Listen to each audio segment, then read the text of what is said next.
Hi, I'm Maggie Slide, and I'm here with Kate Maurer, Dennis Schleicher, and Bradley Tablet, and together we are Strangers No More. Kate, can you give us our mission statement? Yes, our mission statement. We will support, protect, befriend, and love members of the Latter-day LGBTQIA2S plus community, encouraging conversation that is both faith inspiring and queer affirming, centered on Jesus Christ and his teachings. Thank you, Kate.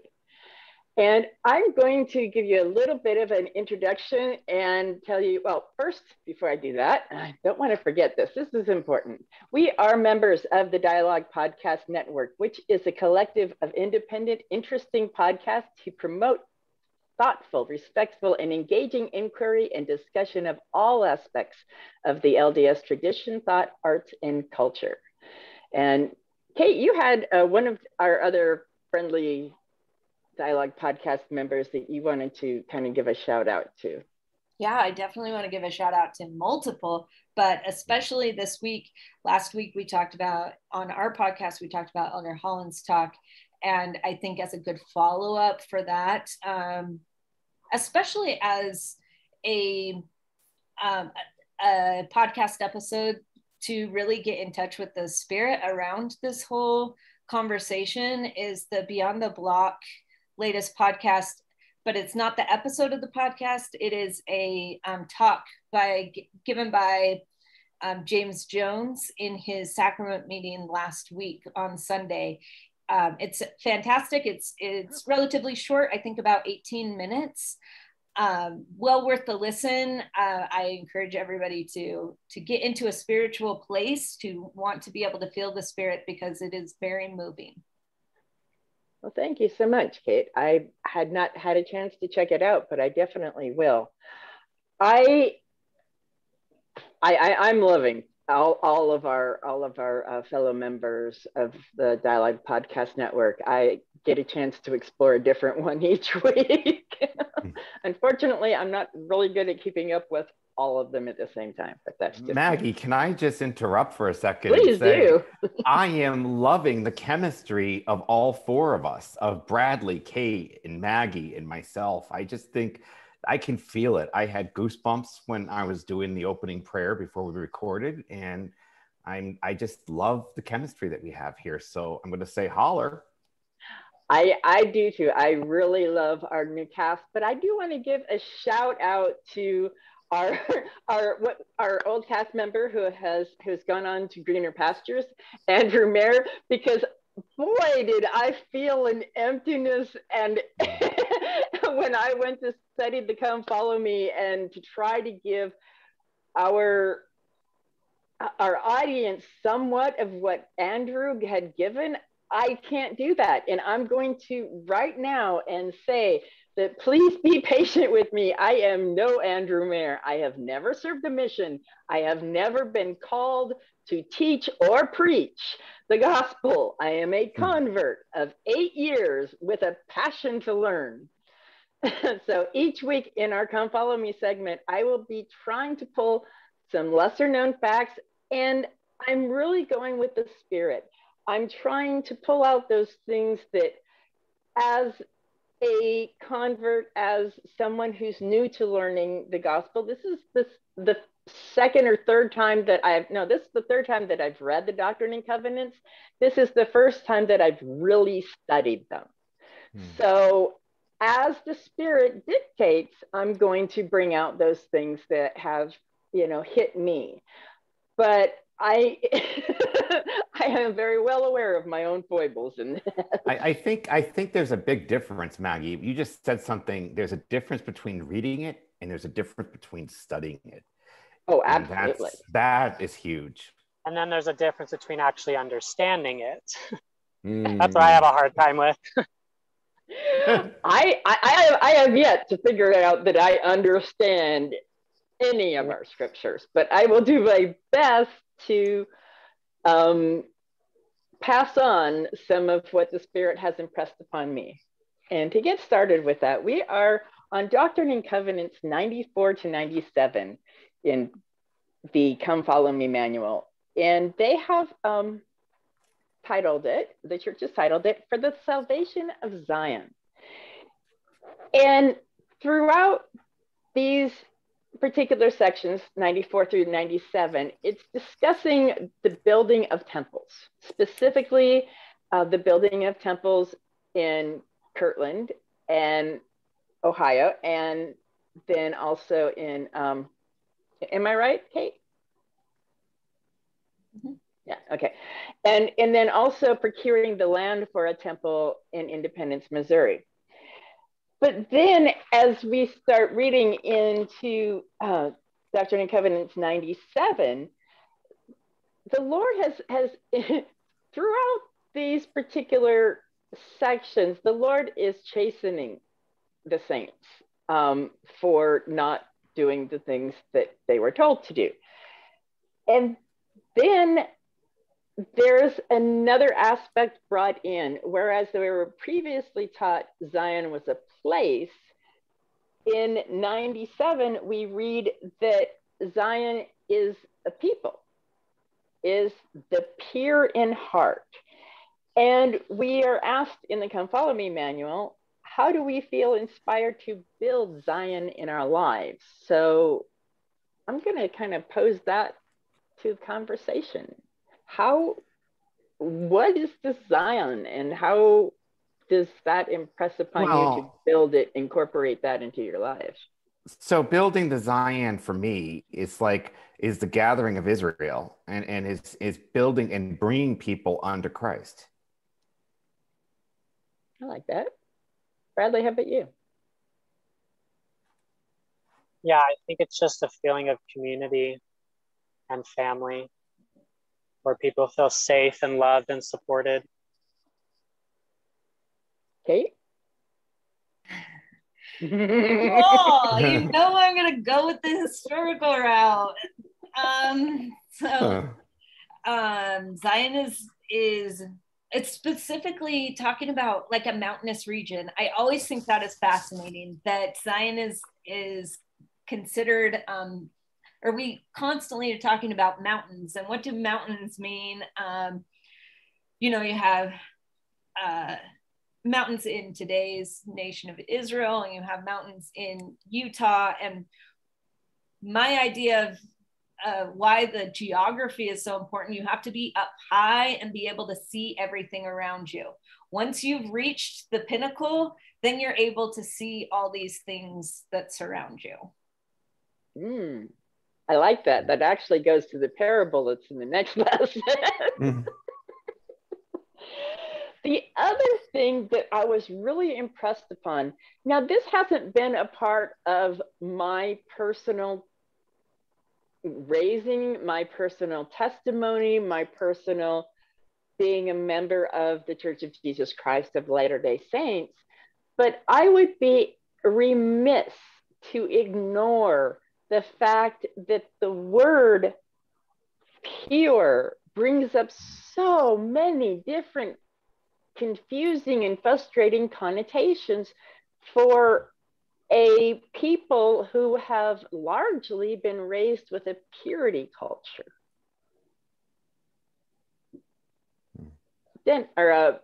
Bradley, I know you have something to say about that. Yeah, I think that is very interesting, because it reminds me of just this idea that we have in culture, that there's one way to be perfect, and there's one way to live the gospel, there's one way to obey the commandments, there's one way to connect with God, all of those things.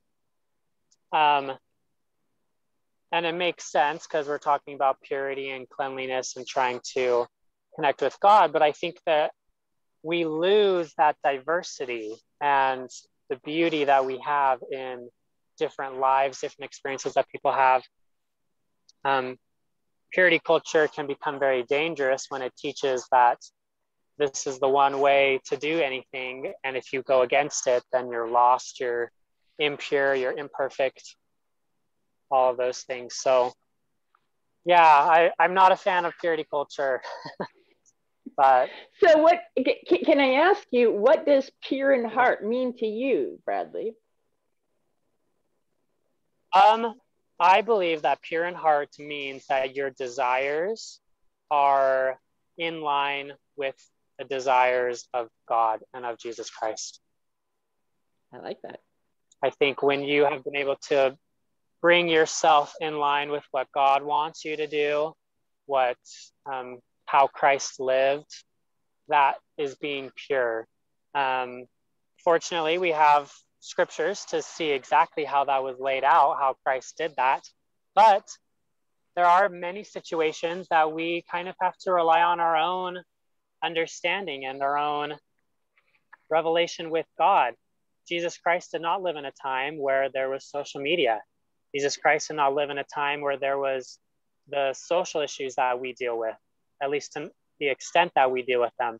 And so we have like the blueprint, but as far as like actually understanding what we have to do in regards to that, we kind of have to do some trial and error, I think, and really connect with God and ask God what we would do. I like the analogy of comparing like a perfect sphere to a perfect cube. Both of them are perfect, both have utility, but they're not the same. They're not the same thing. So I like that. I think we can learn from that. We can be pure in different ways. I like that.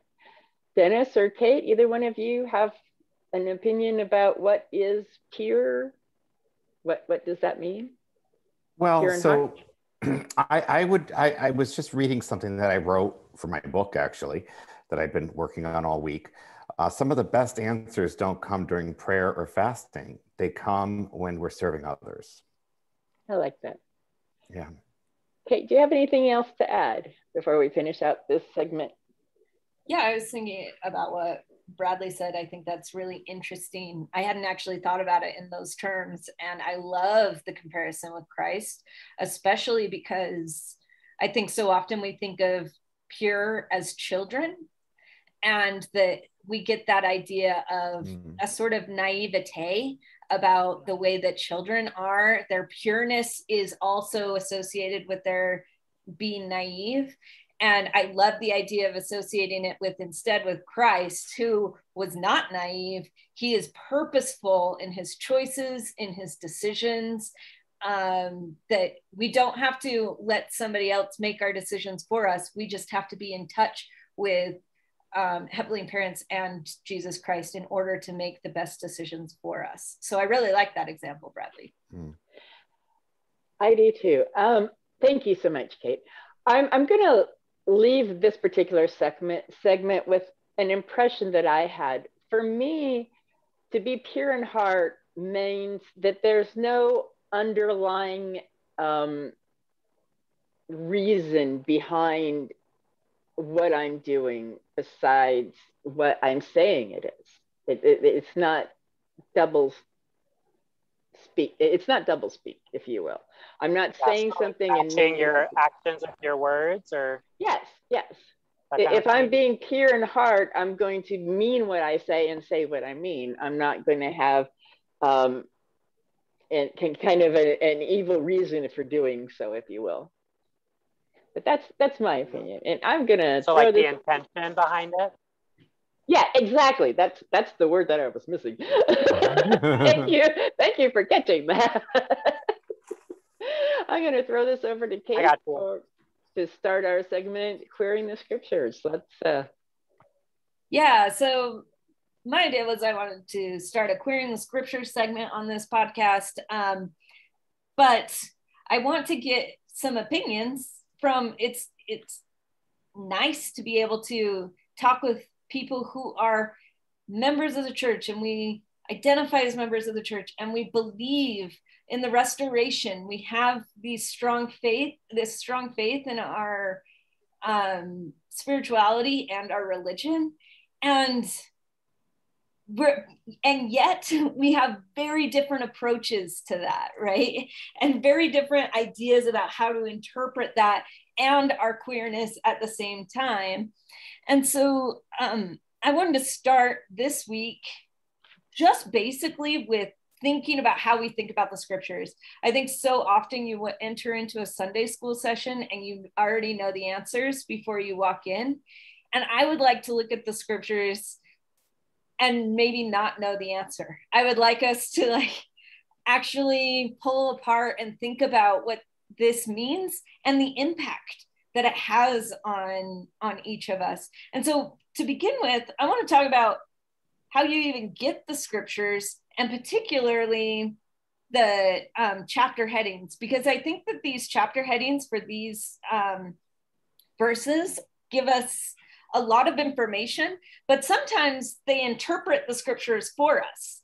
And I don't know if anybody really has, if you've dove into where these chapter headings come from. So you can look this up on LDS Tools if you'd like, but there's a whole section. Sorry to interrupt, Kate, but I actually noticed something as a convert. When I came into the church 8 years ago, I was given a copy of a triple with the copyright of 1981. It wasn't until this last year that I got a copy of the version that came out the year I was baptized, 2013. And the headings are different. They're all different. And so when I'm listening to them, and if I haven't read them and I've been used to reading this one,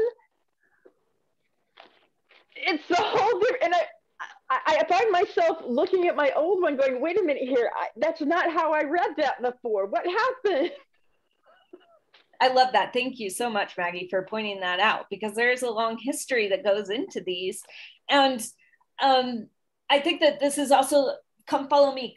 The Come Follow Me manual is so helpful in getting us to pull out different parts and different elements, but that's not going to be your entire scripture study, right? There are going to be things that they can't even cover in Come Follow Me. There are going to be whole chapters that they have to decide to get rid of. So you have these tools to be able to guide you through the scriptures, but they're not going to be everything. So you still have to, you can read them and then still examine them. So I don't know if you all know this, but there was this initial Bible AIDS committee, and as it was first known, and it included Elder Thomas S. Monson as the chairman, Elder Boyd K. Packer, and Elder Marvin J. Ashton. And then later, Marvin J. Ashton was replaced with Bruce R. McConkie. So these are the chapter headings, and they're so great for helping you when you're skimming through, like, what chapter did that happen in? I'm not quite sure. And they're going to give you like the reference for that sort of thing. But this gives us a chance to really think about, what does it mean to have canonized scripture, and how do we like untangle these sorts of study guides and those sorts of things that are giving us information of how to interpret these things. I think particularly this chapter for this week in DNC, in talking through the temple, and exactly as Maggie said earlier, there is a call for action and kind of a rebuke. And I think it even says that in the chapter heading. If we go to section, what section is that? 94. Yeah. Oh no, it's 95. It says, so this is the chapter heading. It says, the saints are chastened for their failure to build the house of the Lord, which seems like a really simple sentence. And now we're going to go in and read this chapter with this understanding that it comes from this Bible committee of how to interpret this chapter through a chastisement. And so I want to think through, what does that chastisement mean? Is that really what we're seeing here? And I want to know what you all feel about the temple, because these first verses of this chapter 94, are a lot. So in verse 1, the Lord uses the words chasten.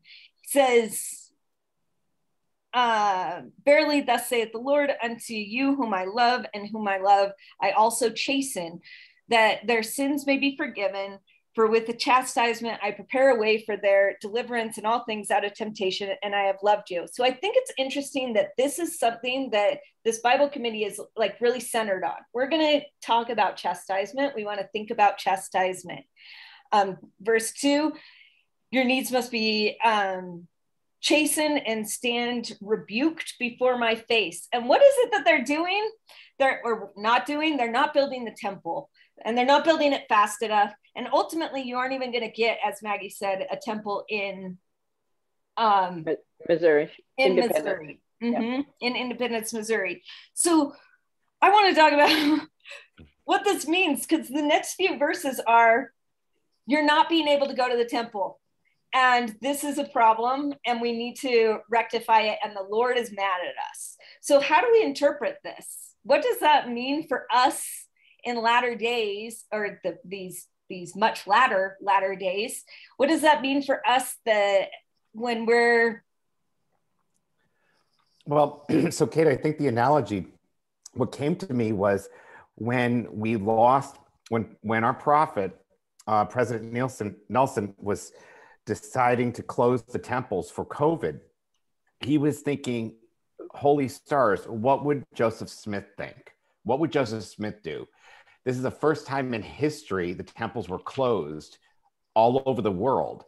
And so when you say that God was angry at us for not going to the temple, it made me think of this pandemic. That's totally, it's very interesting that that's what you're thinking. So do you think that there's a chastisement that's taking place because we haven't gone to the temple? Well, look what happened during this time. We had riots, we had people killed, we had all these things occur around the world. To me, it just seems like God is angry. And I've never said that before. So this is new for me to really say that, because I've never really said, because I was asked this last night on Instagram Live, was, do you think that God can be angry, or do you think that, and I said, well, God is not an angry person. But when I just realized this revelation that I had just had was with everything that's happening in the world, it's scary. Well, I find it interesting that you say that, Dennis, because you say that with everything happening in the world, and we're talking about being chastised and such, and I happen to know which numbers that you've been watching for the COVID. And I don't think that with two of our members of our podcast being in that state that we both watch the numbers of, that we can't wonder. And me as a person who's not allowed to get the vaccine, I just begged my doctor again this week and was told that if I get the vaccine or the virus, it will be the last thing that I ever do on this earth. So, as a disabled person who's very reliant on other people taking care of their personal pathogens, it's been a frustration because I live in prison. Maggie, I can't go to the temple. Maggie, actually, I think that plays so well into a verse that I want to highlight. So can I jump back in? Because I think that this discussion between the both of you is a discussion that's a much broader discussion. And it comes down to this really hard verse for me to read. This is a difficult verse, and it's hard for me to figure out how to interpret it. And that is verse 8. Yea, verily I say unto you, I gave unto you a commandment, that which you should build a house, in the which house I designed to endow those whom I have chosen with power from on high. So those people who get to go in are endowed with power, and they're chosen. And chosen is highlighted, and it has like a little thing next to it, a footnote next to it. Then verse 9, it says, for this is the promise of the Father unto you. Therefore I command you to tarry, even as mine apostles at Jerusalem. And then he goes on to say, the Lord goes on for a few more verses to say, the chosen people are going through the temple. And I have a big problem with this, not just as a queer person, as also in this moment, this discussion that the both of you are having. You know, Maggie physically is not capable of going to the temple. And we have a long history of, we talk about a priesthood ban, but there was a temple ban. And the temple ban to me is even more troublesome than the priesthood ban. This prevents— I was going to bring that up. This prevents Black and Indigenous folks from entering into the temple, men and women. And that's a big problem. So Bradley, can you talk about that a little bit more? Yeah, so, well, I was just going to say, this whole discussion reminds me of the experience that I had with getting my temple recommend renewed, and how I feel like now, currently, because I just experienced it, and all throughout church history, there have been things set in place by the institution of the church that has banned people from getting these temple blessings. I feel like these are the chosen people that God might be talking about. I chose these people to get these blessings, and you're not letting them in. You're not giving them the blessings that they deserve. That's how I feel. Really appreciate that perspective. And we're going to have to close out this particular segment and move on to you. Move Bradley. on to me. Let's bring on Bradley's On the Record. Great. Okay, I'll try to keep this short. But for those of you who follow my Instagram, I do On the Record every week, or I try to at least. It's just a Sunday school lesson about some of the quotes and events that have occurred throughout church history. It's chronological. This document called On the Record is from Kyle Ashworth, who runs Latter-day Stories. And he is really the one who has put in all the effort. He's done all the research. He's compiled it all into this 95-page document. It's pretty comprehensive of nearly everything that has been said or done towards the LGBTQIA+ community. So I want to start off at the very beginning with the very first entry that he has. So this is from Joseph Smith.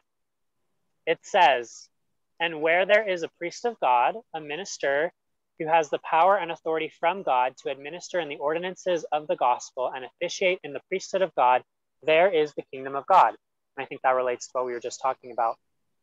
Continues, "And in consequence of rejecting the gospel of Jesus Christ and the prophets who God hath sent, the judgments of God have rested upon people, cities, and nations in various ages of the world, which was the case with the cities of Sodom and Gomorrah that were destroyed for rejecting the prophets."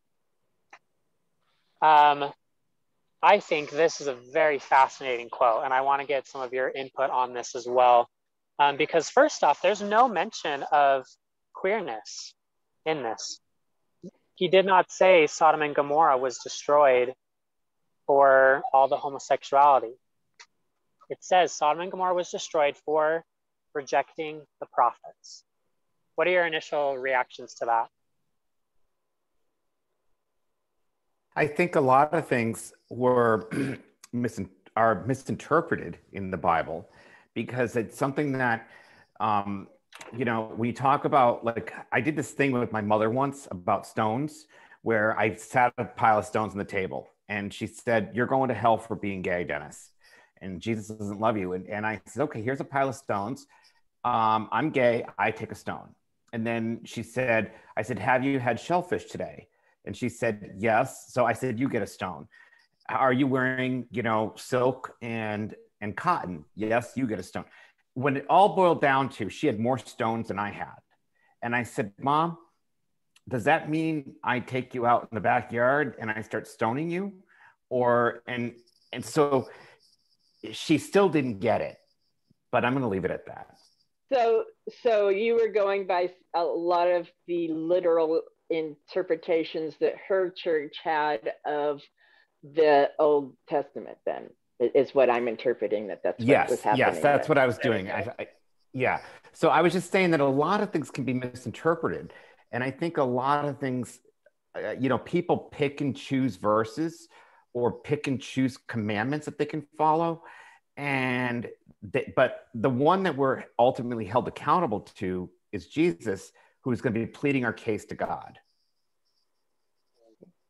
When I first read that part of your Instagram story, I wanted to say that I loved the fact that I had never resonated with the Sodom and Gomorrah being destroyed because of homosexuality. That never resonated with me. And so when you shared that story, I was like, that makes so much more sense. Not listen, I mean, because it fits the theme. It fits the theme of the scriptures. It fits the theme of that testament. I mean, we have Noah and the whale.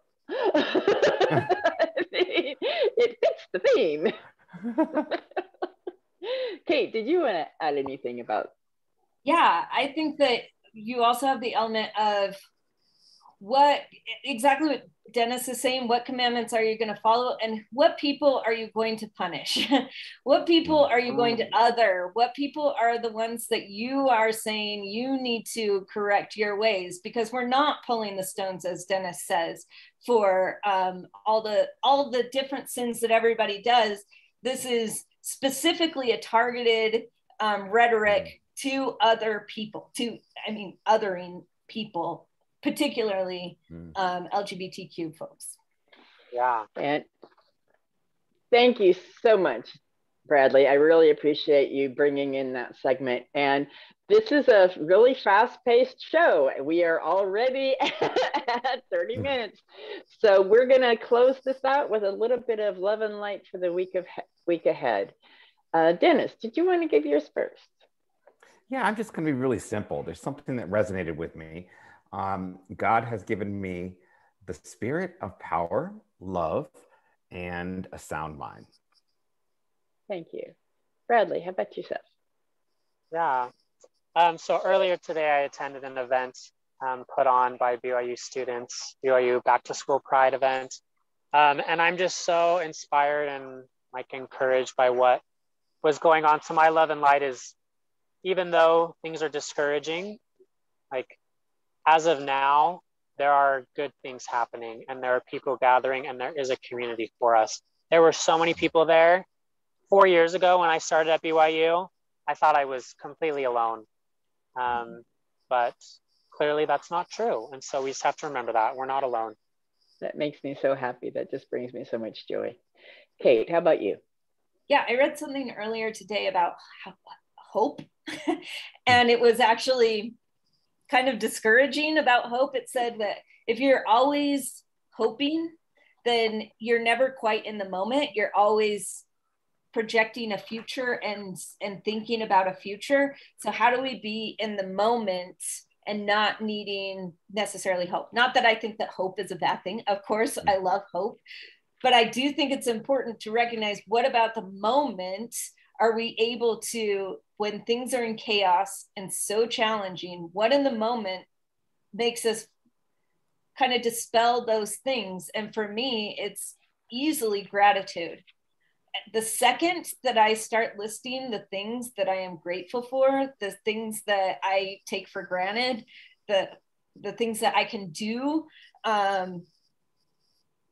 all of those other bad things that I'm seeing dissipate. And so even though I believe in hope, I do think it's important to take the moment, to take the space to just be grateful in ourselves for that time.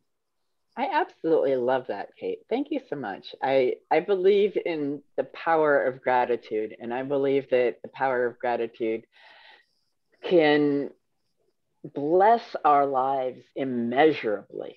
And I think that's what I'm going to leave as my love and light. So thank you for joining us.